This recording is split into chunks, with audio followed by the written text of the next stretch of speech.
We're going to be talking about my top 100 board games according to Pub Meeple. I want that specified. Let's just go all the way to the beginning of this. We have number 100, Wits and Wagers. We have I'm Not Saying You're Stupid, Scattergories, Jalapeno, Level 10, Gasha, Couture, Just One, Mountain Goats, Yet. And now we are at number 90 for the next 10. We got 90 through 81, I believe.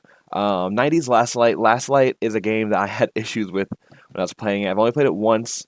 A lot of things about this kind of bother me, but as you can tell, the other games are a lot heavier, yet it's a quick, like, couple card game. Mountain Goats is super basic. Just One's basic. Couture's fun, but it's not like super weighty. Gosh is basic. Level 10. Like, all these are super basic games. This is the first game with any weight to it. So that's why it's rated highly. Even though I don't like it as much as I do a lot of other games, it is um, a decent game that has sufficient weight with some enjoyment to it. Next up, we have Villains. Villains is another light card game I got for free at Gen Con when I got the Villainous set at Gen Con 2023. This was super dope. I think it's really fun.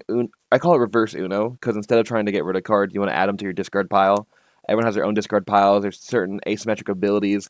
I would say play without the asymmetric abilities because even though they're not hard to understand, there's only one reference sheet for all of them, which can get kind of annoying. On top of some of them are objectively better than others, like objectively better. One, even to the point where one of them's like randomly choose a card, another one specifically choose a card, and you'd go for the higher value card because this game, the highest value card, are points. All the cards are points, so the highest value is better for you.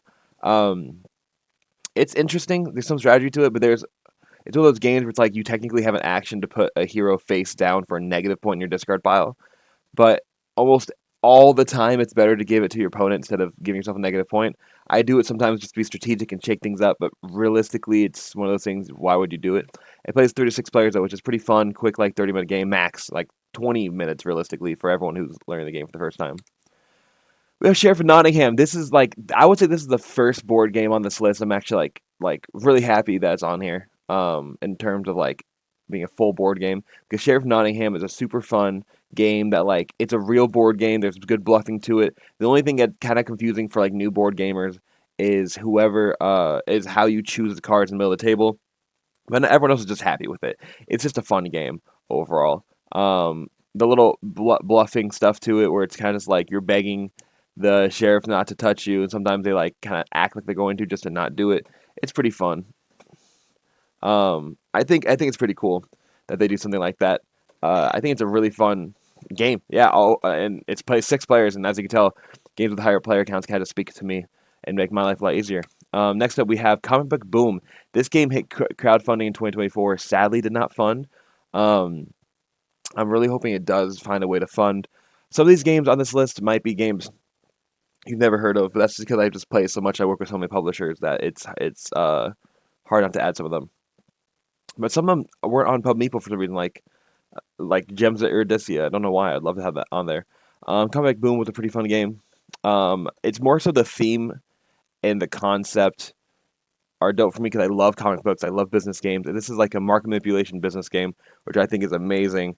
I think it's really fun because of the fact that you see the track on the left right there. The track you see right here is a track for the market. So if too many people push it too much, it can explode and go back down to the lowest amount. You got different attributes to your comics here, which are pretty fun. The way you kind of just build your storylines, they have like unique characters they created for this game. I think it's just a pretty dope system. Next we have Century Spice Road. Now, we overplayed this game, which is why it randomly has like a taste in my mouth. But that's why I like Pub Meeple. It kind of is like objectively which one do you like better, A or B. And I said this one a decent amount of times, I guess, because it's on this list. Century Spice Road is one of those recipe fulfillment games. I love recipe fulfillment. It is deck building too, technically, but you never have a deck in this game. It's card management, actually. There you go. Because all your cards are in your hand. I think it can be kind of broken a little bit because whenever you add a card, it can go directly in your hand. So technically, you can just keep doing that and never have to pick up in the game. But I just think it's a fun game where you can like convert your resources, do this and that. It just sucks sometimes because if someone gets a good card and they just play relatively well, they're going to win the game. But it's a fun game. A lot of people I know really like this game. Next we have Spots. I love push your luck games. I love That's not trick taking. I love push your luck games. That's really fun for me. And the theme was, I think, it's super unique. How like all of them are Dalmatian type animals, and like the pips of a die actually resonate and like act as the spots of an animal. This game's really easy to play incorrectly though, so be on the watch whenever you learn, and make sure to read the full rulebook in depth with all the tiny little asterisks and stuff like that. Because every time you fulfill a dog, every time you like fill a dog up, you replace it, which you need to know. Um, but like this game's really easy, 1 to 4 players, cool actions. Um, it's fun and light, and I wish it played more players, but I understand why it doesn't. Next up, we have a 5 Minute Dungeon, one of the most deceptively named board games I've ever heard of. Um, I've been wanting to play this for a long time. Finally found someone who actually had it, and jokingly, we're playing it on the way out the door, and she was setting it up. I was like, "Oh, how long is it gonna take?" Out of curiosity, and I was laughing. And she's like, "Oh, about 30 minutes." I'm like, "Whoa, whoa, whoa!"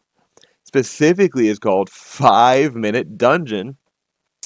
And then turns out it's because of the fact that each dungeon's 5 minutes, but there's a lot of stop time abilities, there's a lot of things to set up, tear down. It's not hard to set up or tear down, but like you keep going, and the goal is to get through all 6 dungeon tiles successfully.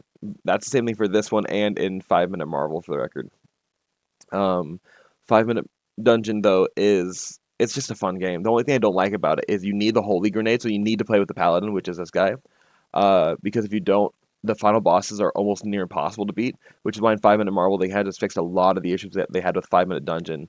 So even though 5 Minute Dungeon you can get for like 5 or 10, sometimes $15, it's worth it to splurge for the 5 Minute Marvel. You can find like a used copy or something, because it's just objectively better and fixes a lot of the issues that this game had. But again, it's a fun game, 2 to 5 players, simple, quick, snappy, and it's real time, almost like a dexterity type game, which that needs to be represented. Next up, we have Abduction. Abduction is a game was one of the highest produced game. Oh my gosh, my cat's trying to come up here, and now she doesn't want to come up. There we go. Hey, kitty.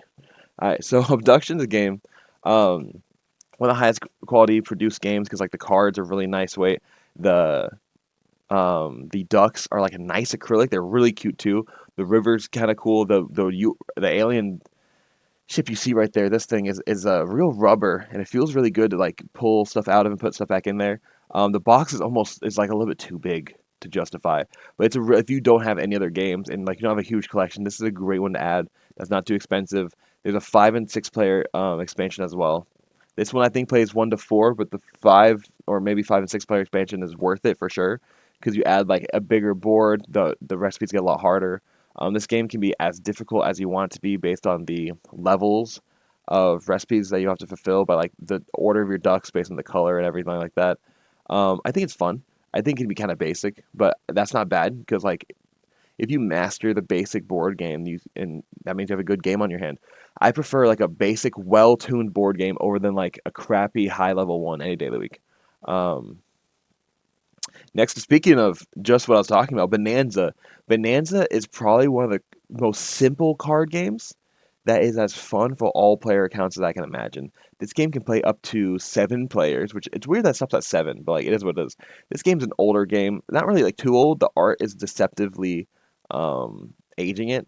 It's a game. Too many people say it means bean party. It does not mean bean party in German. Everyone's like, why don't they just call it Bean Nanza? And usually the reply I heard was like, oh, it means bean party in German. My sister speaks a decent amount of German. She lived in Germany for like a year or so. It does not mean bean party, apparently. Um, Fun fact. It says 45 minutes on the box. Yeah, that sounds about right. 45 to like an hour and a half. You're playing with a full player count with new players. 7 players can be like kind of a lot, but the game about trading, it masters the trading that's in as you can tell, the reason I even have the black cat right here is because my it reminds me of my cat. It was a white cat I made black. Um, but anyways, so it's a great game with the a high player count. It's fun. It's kind of like resource management as well as because you have to play it the beans in order. You cannot change the order of your cards whatsoever. You have to play it in order. So it's all about negotiation. And if you have like quick negotiation, that's beautiful. It just can suck because any game with negotiation, the game's stalled based on whoever's slow with negotiating. So even though the game could play fast, people don't want to just suck it up and be like, "Hey, no one wants to trade with you. Move on." It could take a while, but it should not. It's a fun game if played properly. Keep that in mind. So next one and the last one on this list. I don't know why it's listed so high. I think it's more so I want to play it again than I think it's better than all these other games. Is Lost Ruins of Arnak. I went into Lost Ruins of Arnak with I guess a bad mentality. I was really excited to play it. But it was a bad mentality because I was told as a deck building worker placement. It's not a deck builder at all. It is the loosest definition of deck building there is. So do not if people were like, "Oh, you like deck building worker placement?" I'm like those are two of my favorite mechanics. They're like, "You'll love this game." It has nothing to do with deck building, and I played it like a deck builder, so I lost hardcore. Um, it hurt me to realize that, and it made me kind of not want to play it for the longest amount of time. But like in retrospect, it is a fun game. It has a lot of good elements to it. I like a lot of things about it. It's not a deck builder, and if it is, it's the loosest in name deck builder you can imagine. So keep that in mind. Yeah, those are my next 10. What other 10 do you want to see on my list? What other 10 do you think will be on my list? Go in the comments and say that much. If you want to see more of this list, go ahead and subscribe. Like this video, please. It helps with the algorithm, all that stuff. And, go see the other videos that we have. We have a lot of other stuff going on. But either way, peace out. Have a great day. God bless. And I'll catch you guys later for the next top 10.